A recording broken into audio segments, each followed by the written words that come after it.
Kalau memang ada salah satu bantalan yang keluar dan bantalan tersebut berusaha menekan ke jaringan syaraf, nama syarafnya itu syaraf skiatika, udah pasti kalian akan merasakan nyeri berlebihan di sekitaran sini. Ibaratnya ini epicentrum, titik pusat permasalahan di sini, gitu loh. Akan ada rasa nyeri kayak kebakar dan efeknya itu apa ya, nyut-nyutan lah gitu ya. Kalau seandainya kalian divonis kalian saraf kejepit, ini kalian gedor aja, ya. Nih, Kang Abai coba zoom di sini nih ya, tuh ya. Nih, ini kan area lumbar. Ini kita kasih gedoran. Tuh. Kalau memang kondisinya si pasien atau kalian merasakan sakit berlebihan pada saat kita gedor seperti ini, berarti besar kemungkinan ada permasalahan dengan bantalan yang keluar atau mungkin sudah ada terjadi peradangan di sekitaran sini. Terindikasi kalau memang di sini ada terjadi pembengkakan, kalian pastinya diri lama nggak akan nyaman banget. Apalagi kalau kondisinya jalan dari rumah ke masjid, itu nggak enak banget, nyeri banget. Malah ada beberapa kasus yang memang udah ngesot, yang memang harus pegangan tembok gitu loh. Dan ini adalah ya real life, kenyataannya seperti itu. Karena kondisinya Kang Abai itu menangani pasien itu dari 10 tahun yang lalu, dan ini adalah pengalaman hidup yang memang diambil dari pengalaman pasien, bukan Kang Abai sendiri ya, dari pasien yang memang menceritakan seperti itu gitu loh.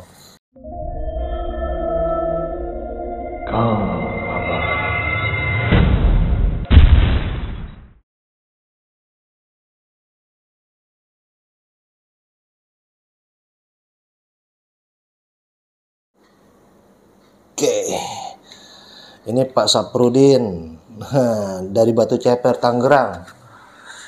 Ya Allah, jauh-jauh nih dari Tangerang kemari 2,5 jam ya Pak ya? Iya, 2,5 Dan jam. kondisinya beliau ini hampir 2 tahun lebih, ini badannya miring.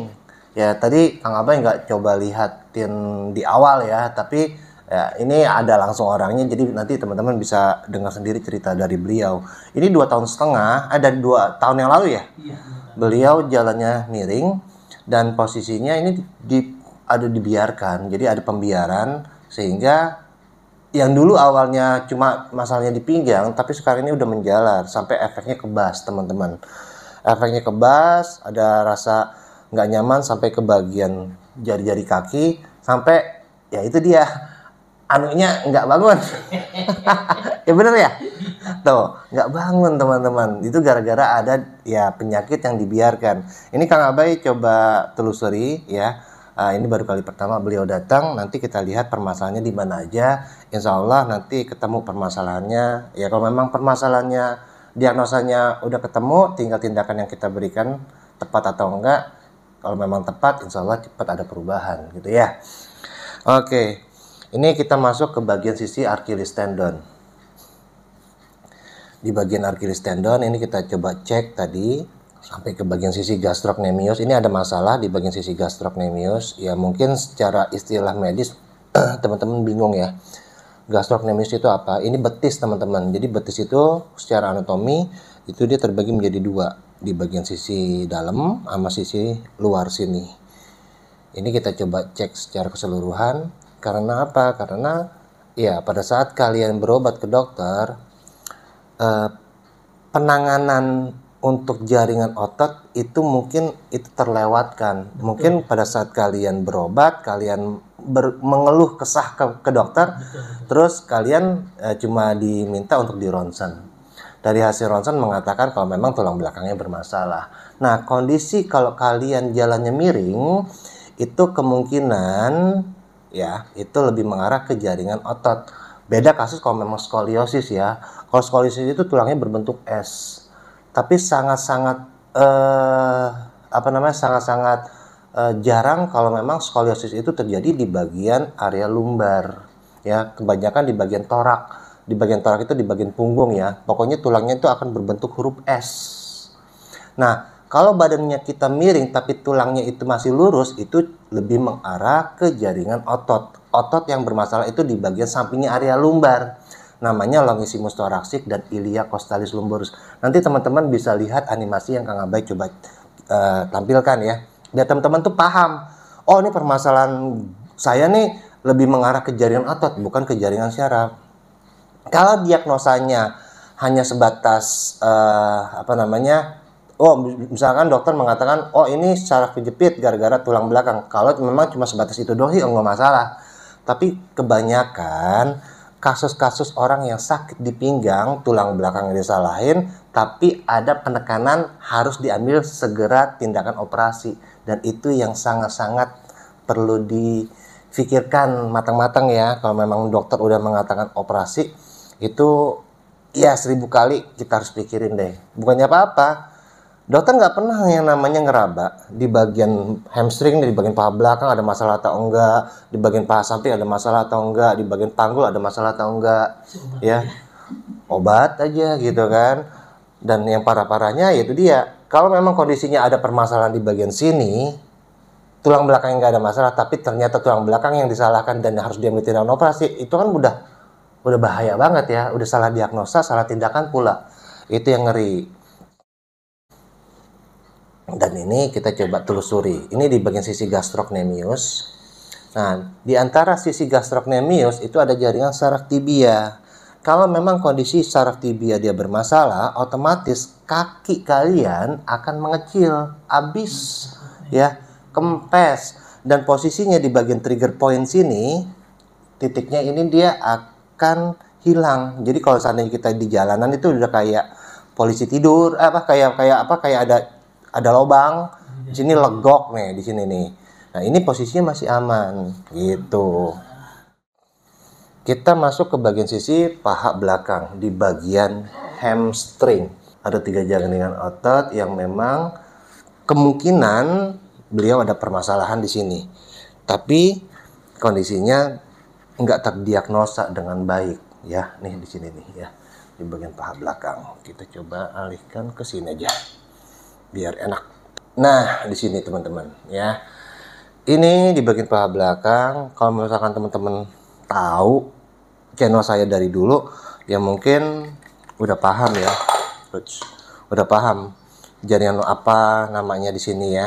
Nah, ini kita coba telusuri. Ada 3 otot dari pangkal paha sini. Ya, dari pangkal paha sini ke sisi sini namanya bicep femoris.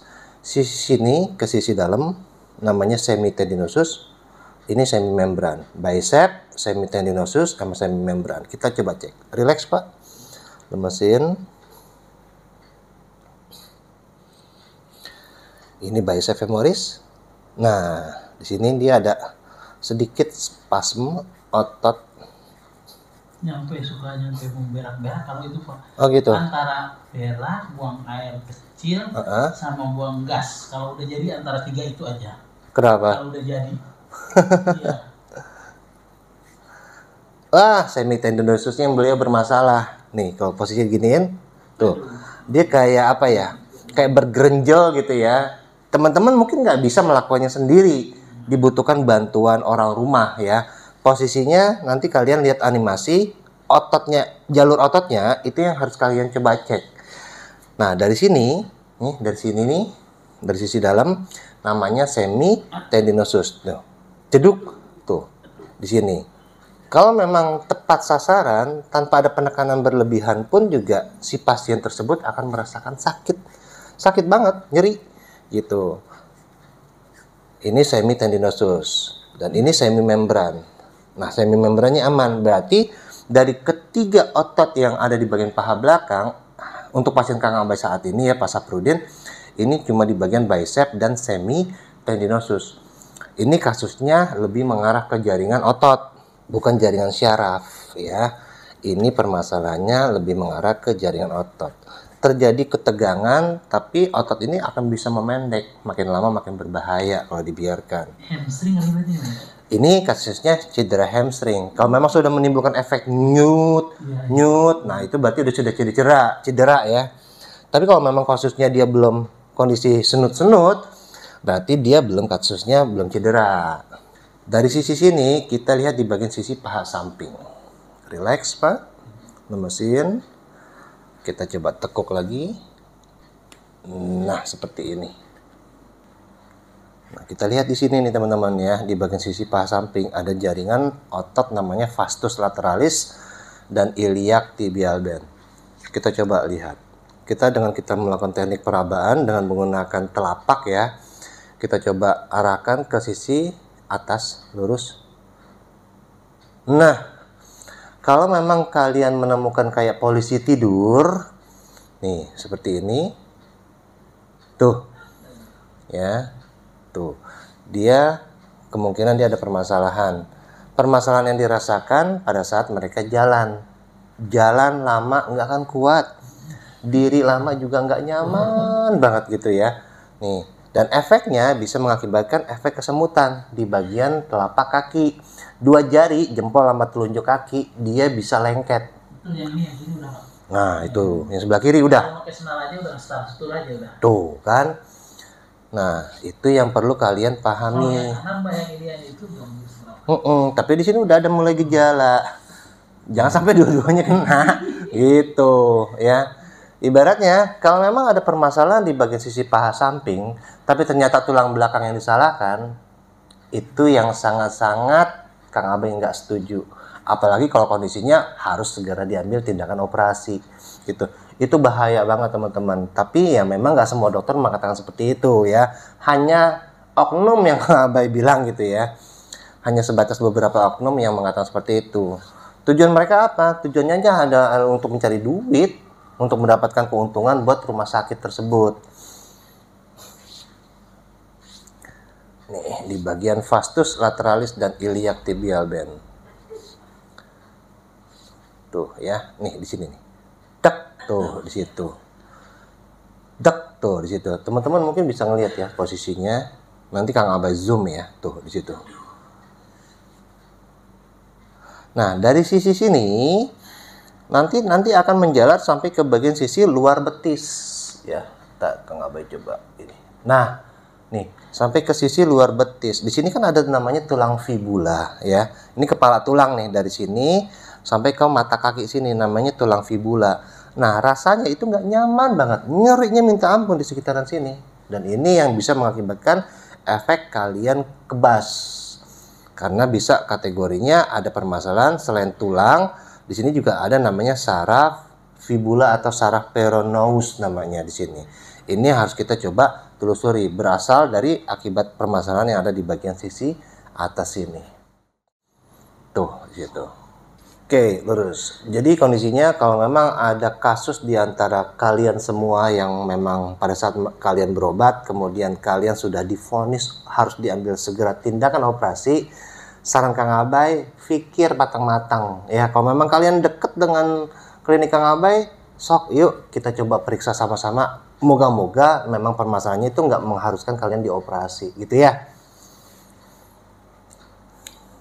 Kita lihat di bagian sisi kiri. Kita coba arahkan ke bagian sini. Nih, begini nih. Masalahnya nih kalau misalkan memang nggak ada kameramen, jadinya harus manual, teman-teman ya. Oke, kita lihat di bagian, aduh sayangnya ini ada luka nih di sini nih, di bagian Achilles tendon. Tuh, di sini ada luka. Kalau Abang yang kasihan nih. Lagi merah lagi nih, lagi ngebet. Nih, ini trigger point. Ini trigger point di bagian Achilles tendon. Nih, tuh di sini nih. Ya, tuh jalurnya. Kalau jalur ke atas ini namanya saraf tibia. Masuk ke bagian sisi sini namanya gastrocnemius atau jaringan otot-otot betis. Sama di bagian sisi sini nih, sisi dalam ya. Ini namanya sisi gastrocnemius. Buat teman-teman terapis pun juga bisa deh. Ya, kita sama-sama berbagi, sama-sama ya mendalami, sama-sama mempelajari. Jadi yang namanya orang itu belajar tuh nggak terpaku kita duduk di sekolah, enggak ya. Jadi kita sama-sama saling berbagi pengalaman aja. Ya mungkin dengan ilmu yang Kang Abay sedikit ini bisa bermanfaat buat teman-teman semua yang sedang saat ini sedang menonton channel Kang Abay ya. Gitu. Tuh. Di sini di bagian sisi gastrocnemius dia udah kenceng banget. Dan hati-hati teman-teman ya, dengan kondisi permasalahan di bagian sisi gastrocnemius kalian bisa merasakan yang namanya efek kram. Kram yang terjadi itu bukan saat kalian lagi aktivitas, tapi lagi enak-enak tidur, tiba-tiba si otot ini kencang banget ya. Dan itu yang paling nggak nyaman banget.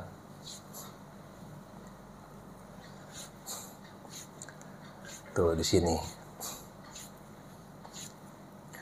Oke, kita masuk ke bagian sisi paha belakang lagi. Kita lihat di sini. Dari ketiga otot yang ada di bagian paha belakang, mana yang bermasalah? Ini di bagian bicep femoris, nih, ini bicep. Tapi nggak terlalu. Bicep femoris, jalur seperti ini. Nah, ini nggak terlalu bermasalah. Kita masuk ke bagian semitendinosus. Itu dia yang bermasalah tuh. Jeduk tuh. Tuh di situ. Itu semitendinosusnya. Beliau bermasalah. Wah, yang kiri paling parah. Iya, jeduk tuh. Ini semitendinosus.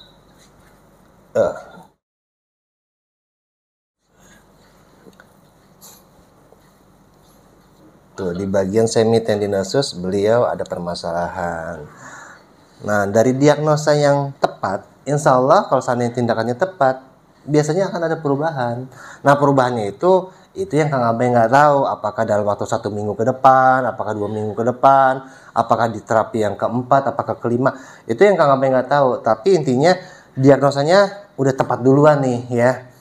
Kalau memang diagnosanya udah tepat, tinggal kita menunggu perubahan dari si tubuh. Karena apa? Karena reaksi kimia di dalam tubuh itu nggak ada yang bisa paham, nggak ada yang tahu gitu. Dan ini bukan permasalahan dengan saraf skiatika, bukan, karena jalurnya beda gitu ya. Kita lihat lagi di bagian sisi paha samping. Kita tekuk seperti ini, kita lipat kakinya. Nah, ya, kita coba lakukan pemeriksaan di bagian sisi paha samping. Nah, di sini. Kalau seandainya posisi kaki kiri, kita lebih banyak menggunakan tangan kiri, lebih gampang gitu ya posisinya. Kita dengan menggunakan telapak. Jadi kita lakukan perabahan, tapi sebelumnya kita kasih minyak ya. Kita olesin minyak biar nggak keset. Terus kita lakukan perabahan. Teman-teman bisa lihat ya alur yang Kang Abai coba lakukan. Nih, ini ada pembengkakan. Kang Abai merasakan pada saat Kang Abai megang begini kayak ada benjolan di sini. Kita coba buktikan. Tuh. Ini ada terjadi pembengkakan teman-teman ya. Nih. Tuh di situ. Tuh di situ. Ini Kang Abai kasih angle dengan sisi yang berbeda. Nih di sini ya. Biar moga-moga bisa kelihatan. Nanti juga Kang Abai coba zoom, apakah teman-teman bisa melihat atau enggak. Tapi kalau misalnya teman-teman ada di sini, teman-teman kalau seandainya memang bawa keluarga ya, keluarganya Kang Abai suruh untuk langsung pegang biar ketahuan. Oh, ternyata pembengkakannya seperti ini loh gitu loh ya. Nih, kita coba lakukan perabaan seperti ini. Nah, posisi kita garis lurus ya. Seperti ini, set. Dengan gerakan slow motion. Tuh di situ. Tuh di situ. Ya. Kalau memang ada permasalahan seperti ini, ada pembengkakan lah ibaratnya gitu ya. Yang pertama kalian harus lakukan adalah kalian kompres dengan es batu di sekitaran yang bengkak. Ya. Kasih kompres es batu, saat kalian udah merasa nggak nyaman, angkat dulu. Kasih jeda. Tempel lagi, nggak kuat lagi, angkat lagi gitu ya, angkat, tempel sampai alat kompresnya mencair. Gunanya apa? Gunanya adalah untuk mengurangi terjadi peradangan, atau mungkin saat ini jaringan ototnya kalian kan udah terjadi pembengkakan, biar nggak terjadi radang, gitu ya. Bisa aja kalian bantu dengan dengan bantuan-bantuan obat-obatan yang bentuk itu topikal ya, yang memang dioles gitu ya. Contohnya misalnya kayak Flamar gel atau Voltaren gel. Tapi untuk sebagian masyarakat, barang itu kayak odol segini nih ya. Itu harganya 100 ribuan. Cuma 2-3 kali pakai juga udah habis. Ya mungkin buat sebagian orang harga segitu mungkin murah, tapi untuk sebagian yang lain mahal teman-teman. Karena posisi di bagian sisi paha samping kalau memang sudah terjadi pembengkakan rata-rata 3 bulan ya untuk mengembalikan si ototnya menjadi normal. Butuh berapa banyak tube ya, berapa banyak botol yang harus kita keluarkan untuk membeli yang namanya Voltaren atau Flamar Gel. Nah, ada solusi yang lebih meringankan yaitu dengan menggunakan bantuan alat kompres, tapi medianya es batu. Kalian tinggal pakai plastik kiloan, bikin es batu, tempel. Itu kan lebih murah gitu ya. Tapi terserah, itu adalah pilihan. Tuh ya, dikompres sama es batu atau menggunakan obat-obatan yang bentuknya topikal, Flamar Gel atau Voltaren Gel. Ini diolesin di sini. Tuh di situ tuh, di bagian paha samping. Terindikasi kalau memang di sini ada terjadi pembengkakan, kalian pastinya diri lama nggak akan nyaman banget. Apalagi kalau kondisinya jalan dari rumah ke masjid, itu nggak enak banget, nyeri banget. Malah ada beberapa kasus yang memang udah ngesot, yang memang harus pegangan tembok gitu loh. Dan ini adalah ya real life, kenyataannya seperti itu. Karena kondisinya Kang Abe itu menangani pasien itu dari 10 tahun yang lalu, dan ini adalah pengalaman hidup yang memang diambil dari pengalaman pasien, bukan Kang Abe sendiri ya, dari pasien yang memang menceritakan seperti itu gitu loh ya. Iya, tapi apakah ini bisa sembuh? Insya Allah bisa ya, tapi memang ada proses, nggak bisa kayak instan makan cabai langsung kepedesan, nggak bisa. Ibarat kalian berantem aja, kalian dipukul nih bengep gitu ya, bengkak, itu aja ada proses, seminggu mungkin baru bisa hilang kempesnya, apalagi ini udah menahun gitu. Jadi kita think logic aja. Kalau memang ada pengobatan yang mengatakan sekali datang langsung sembuh, bullshit namanya gitu ya. Itu hanya untuk nguras kantong kalian doang. Kang Abe hanya memberikan gambaran yang memang benar-benar nyata loh gitu loh. Di luar sana tuh banyak banget penipu yang memang konteksnya tuh yang bisa berjudul ustadz, kiai dengan menggunakan bahasa apa ayat-ayat kursi, apa bahasa ayat-ayat Al-Qur'an, pakai yang ada namanya air dijual 1,5 juta. Itu banyak teman-teman ya, karena memang ada marketnya. Masyarakat kita masih lebih suka dengan yang berhubungan dengan mistik-mistik gitu loh ya. Ini kasusnya untuk Pak Saprudin, pasien Kang Abe saat ini. Lurusin Bapak. Nah, kita masuk ke jaringan sisi panggul. Kenapa dari awal Kang Abe sudah katakan ke Pak Saprudin kalau memang kondisinya ini bukan saraf kejepit? Ya, karena Kang Abe udah tahu permasalahan seperti ini udah banyak banget kasus seperti ini.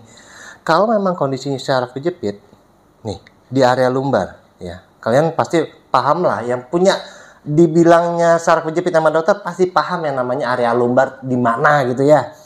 Ini di area lumbar dari sini nih, L1 ya, di sini L2, L3, L4, L5 sakrum atau tulang ekor. Kalau memang ada salah satu bantalan yang keluar dan bantalan tersebut berusaha menekan ke jaringan syaraf, nama sarafnya itu saraf skiatika, udah pasti kalian akan merasakan nyeri berlebihan di sekitaran sini. Ibaratnya ini epicentrum, titik pusat permasalahan di sini, gitu loh. Akan ada rasa nyeri kayak kebakar, dan efeknya itu apa ya, nyut-nyutan lah gitu ya. Kalau seandainya kalian divonis kalian saraf kejepit, ini kalian gedor aja, ya. Nih, Kang Abe coba zoom di sini nih ya, tuh ya. Ini kan area lumbar. Ini kita kasih gedoran. Tuh.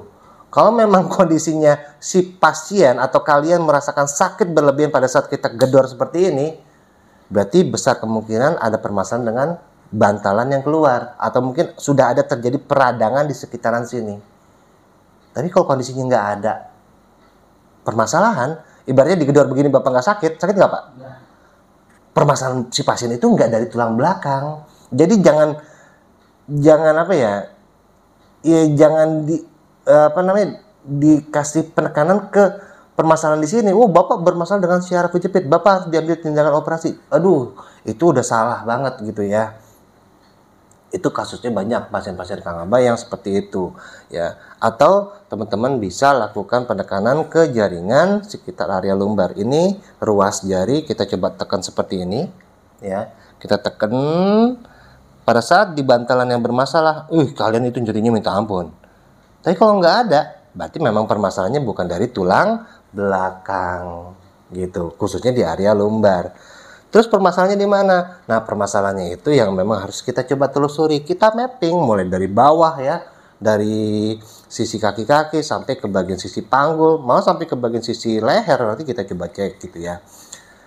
Nah, ini kita masuk ke bagian sisi piriform. Ini otot piriform ya. Pada saat kalau memang ada permasalahan dengan piriform, kalian juga dibilang itu saraf kejepit. Ini titiknya ini nih. Jadi posisinya segarisan tulang ekor ya di sini nih. Nah, ini posisi di sini. Kalau memang ada permasalahan dengan piriformis, ini kita tekan aja, ibarat kayak kalian punya bisul, ngebet banget. Sakit nggak? Enggak. Dan ini permasalahannya bukan piriform syndrome. Cuma di luaran sana, zaman sekarang, kalau kalian sakit di bokong, kalian datang ke dokter syaraf atau ortopedi, dibilangnya piriform syndrome. Saraf kejepit gara-gara si otot piriformnya bengkak. Nah, ini kita periksa.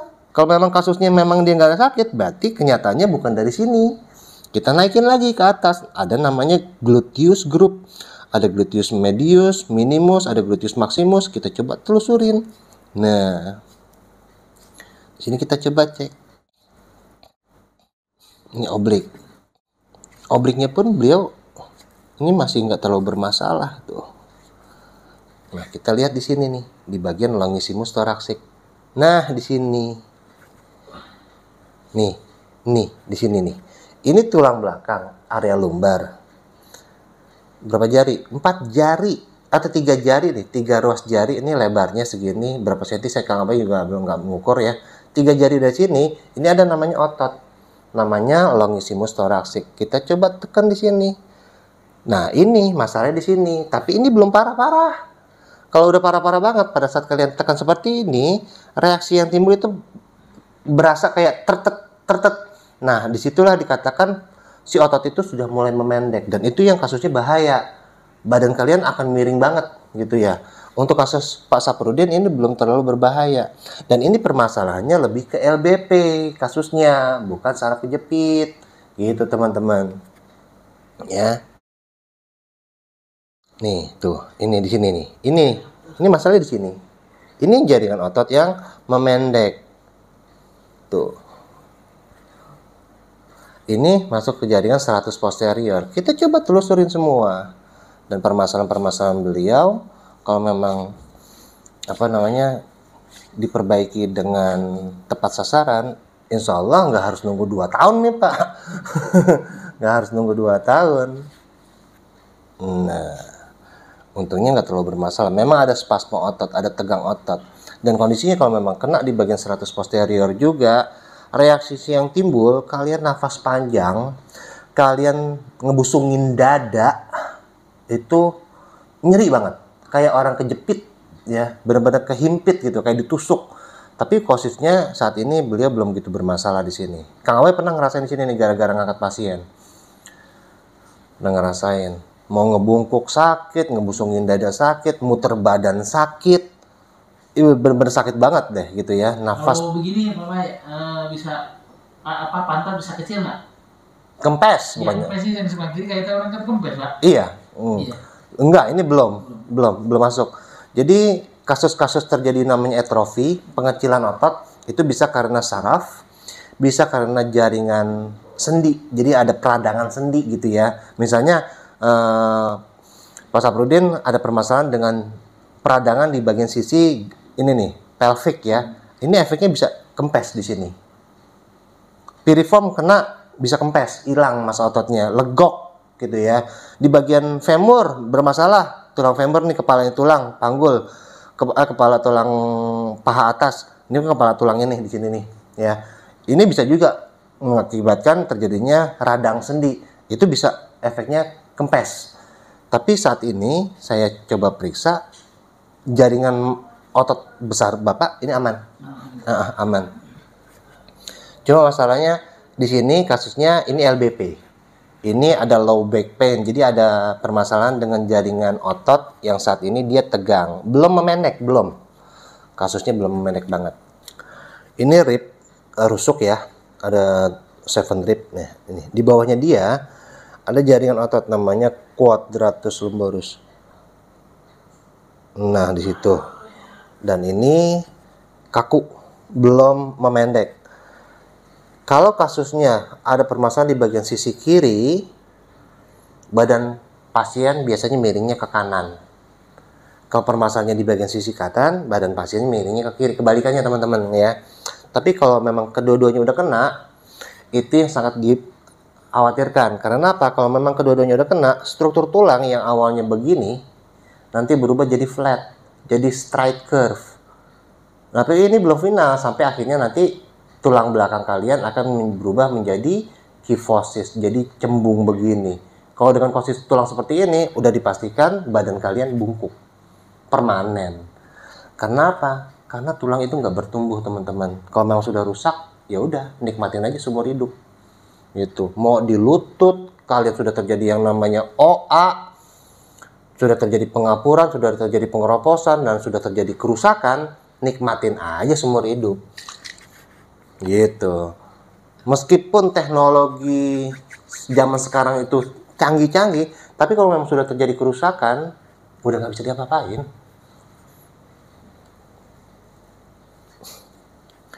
Nih, di bagian sisi gluteus sampai ke bagian piriform, ini kita coba telusuri semua teman-teman.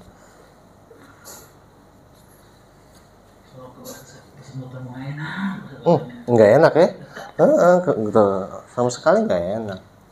Kita masuk lagi ke bagian sisi bagian kanan. Kita lihat di bagian sisi piriformnya juga. Ini otot piriform di sini posisinya segarisan tulang ekor kalian. Kalian raba aja tulang ekor kalian di mana, dari garis lurus lah gitu ya. Nah permasalahan itu dia di sini.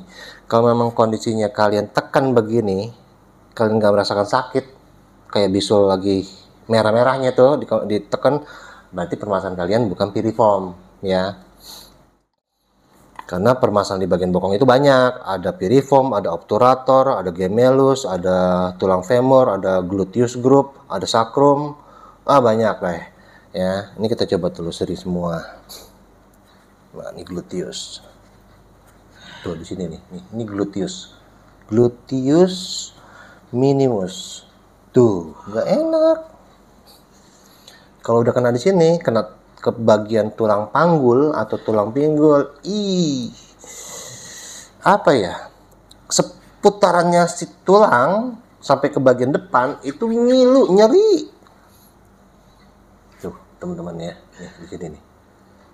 Tuh, di sini. Bukan tulang, ini tulang. Ini tulang nih di sini. Ini sampingnya ada otot. Nah, ototnya yang kita coba lakukan pemeriksaan. Tuh, tapi ini belum fatal, belum parah. Banyak kasus-kasus yang memang, udah miring banget, udah ngebungkuk banget. Ini hanya sebatas kekakuan. Nah, kaku-kaku otot ini yang harus kita coba lakukan perbaikan, gitu loh. Ditambah semuanya kayak latihan-latihan ringan, gunanya adalah untuk meningkatkan daya tahan si otot ini terhadap aktivitas kita yang mungkin kasusnya kebanyakan duduk, kebanyakan ngangkat-ngangkat, biar kekuatannya itu meningkat sehingga si otot ini nggak terlalu gampang bermasalah ke depannya. Oke, kita coba cek di bagian otot depan ya, otot perut depan. Bapak balik badan yuk, terlentang yuk. Nah, di bagian oblik kita tadi ada lihat ada permasalahan, sekarang di bagian abdomen ya. Nah, posisinya nih dari sini nih ya, kelihatan nggak nih? Nah, dari sini teman-teman nih ya. Posisi dari sini sampai ke bagian bawah pusar nih, namanya abdomin ya, abdominis. Nah, abdomen. Nah, posisi dari samping sini ke sisi, pokoknya selangkangan ya namanya itu, ke bagian diagonal, bentuk itu kayak diagonal garis nyamping, ini namanya rectus abdomen. Nah, di bawahnya poster itu namanya transversus abdomen.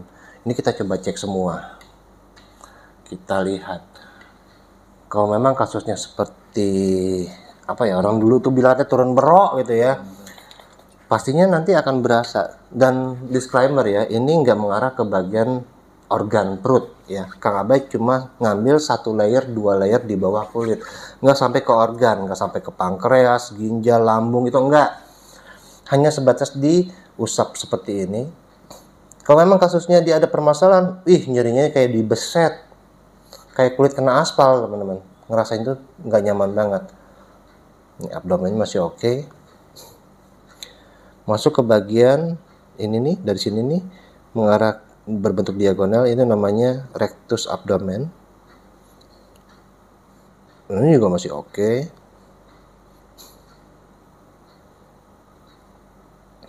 Sisi sini juga sama.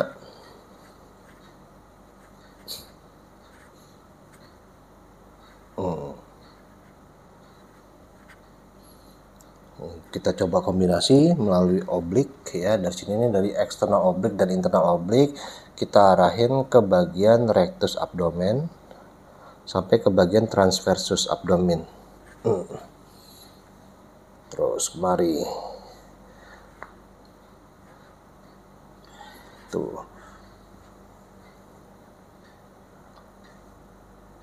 kita lihat di sini.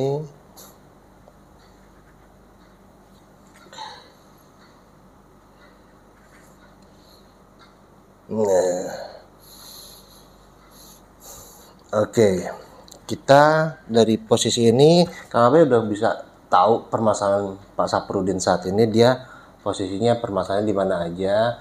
Nah, kondisinya saat ini kalau tadi Kang Abay coba telusuri ya, kita mapping permasalahan Pak Saprudin itu, dia ada permasalahan di bagian sisi paha belakang ya, di bagian sisi hamstring ada 2 jaringan otot di bagian bicep sama semitendinosus, dia bermasalah kiri kanan. Terus paha samping beliau juga udah ada pembengkakan ya di bagian vastus sama iliac tibial band, makanya beliau merasakan kayak kesemutan ya Pak ya. Iya. Itu permasalahan kedua di bagian sisi paha samping kiri kanan ya. Yang ketiga sama tadi di bagian area longissimus thoracic, di bagian area lumbar ya. Sampingnya area lumbar itu ada jaringan otot yang mengakibatkan beliau jalannya miring. Jadi dari ketiga otot itu kalau memang ada ada perbaikan, harusnya nggak usah lama ya, rata-rata sebulan 2 bulan pun juga kalau memang kita bantu latih, kita perbaiki jaringannya, itu dia udah kembali normal harusnya gitu ya. Tapi karena ada pembiaran, akhirnya beliau merasakan sakit itu udah kurang lebih 2 tahunan.